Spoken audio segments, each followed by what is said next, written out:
We are back with more My Southern Home, and I'm here with Shannon Franklin with the Property Sisters. And Shannon, I'm so excited to have you back on the show because I think what you do is so cool, and this house has a really nice story to it that we're in right now. Thank you for having me back.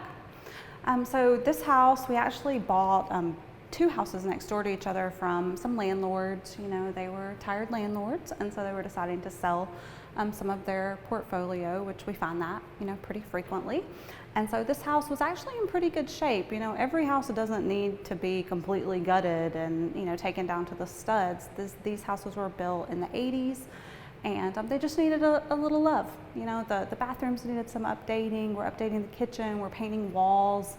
And I think it's a great example of the fact that you don't have to do everything to make a big impact when you're trying to redesign a house.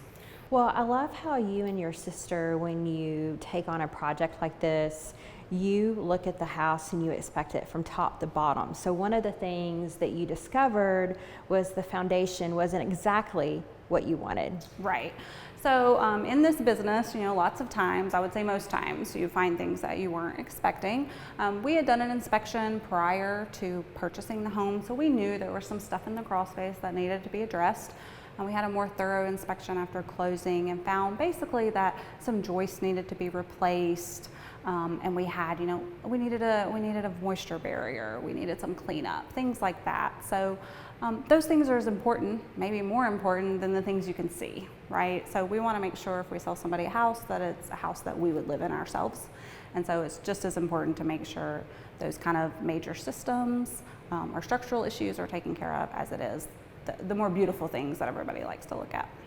And you have several other examples of how you looked at this home and said, you know, I wouldn't live in this home with this here.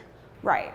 So for example, in this house, it's interesting where they put the laundry room. So everybody needs a laundry room, of course. And in this particular home, you had to go through one of the bedrooms to get to the laundry closet.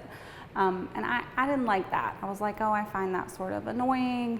There's no other way into the laundry closet. You know, what if I'm using that space as an office and someone's working in it when I need to do laundry? Or what if it's a baby's nursery and they're sleeping while I need to do laundry, which that's when you get things done, right? Yeah. So I thought, well, what can we do? And so what we did is in this house had a one-car garage, and you know, a garage is nice to have, but a lot of people just end up using it to store their junk. They don't really park their cars in it. They don't get a lot of good use out of the space. So we decided we're gonna convert this one-car garage, we're gonna give them a second living space. And this house is only about 1,300 square feet before we add on the garage space. So you don't really get second living spaces in houses of that size, like it's not typical. So we did that, and while we were doing that, we added a laundry closet in that space. And so I left the hookups to the original laundry closet in case for some reason someone did want their laundry there. But I also added one in the converted garage so that it's easier to use. And then people have that space that used to be for laundry for additional storage, which again, in a house this size, is always appreciated. Well, that's a game changer for someone who buys this house, because normally in a home this size, you don't have two distinct living spaces, and you do now because you thought to make that change. That's right. And also the garage is a good enough space. It's about 300 square feet.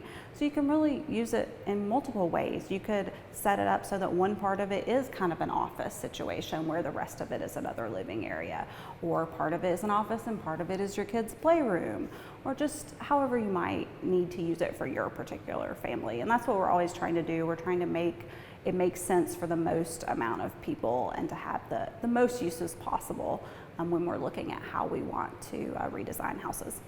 And I love how you take something as simple as subway tile and you laid it in the shower in all these different directions, and you give it a completely new look that's unexpected.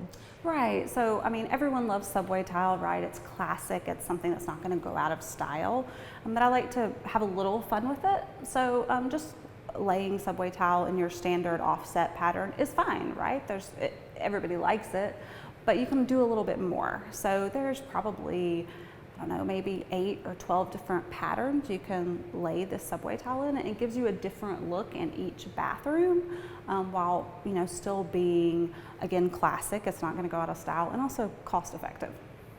So buying homes and redoing them and flipping them is one part of your business, but then you also help people that, you know, are underwater in their home, and you'll go and buy their home from them and help homeowners out that way. Sure. So, I mean, we help and work with a lot of different kind of homeowners. Like I said, for this house, it just happened to be a landlord that was tired of landlording, and that happens because landlording, you think it's passive income. It's really not that. It's really not that passive. So they get tired, and especially a lot of people do landlording to prepare for retirement, and then when they get to retirement, they're ready to sell their assets so they can have that money to live on. And so that was the case.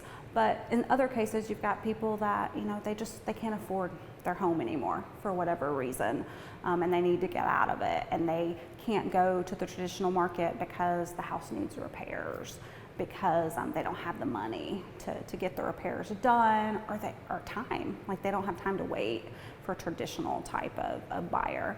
And so we help those people too. So what we're always trying to do is find a scenario that works for everybody, right? So that the seller feels like they got what they needed, we feel like we got what we needed, and everybody's happy. Well, thank you so much, Shannon. I always love having you on the show. Oh, thanks so much for having me. I'd love to come back anytime. We'll be back with more My Southern Home in just a moment.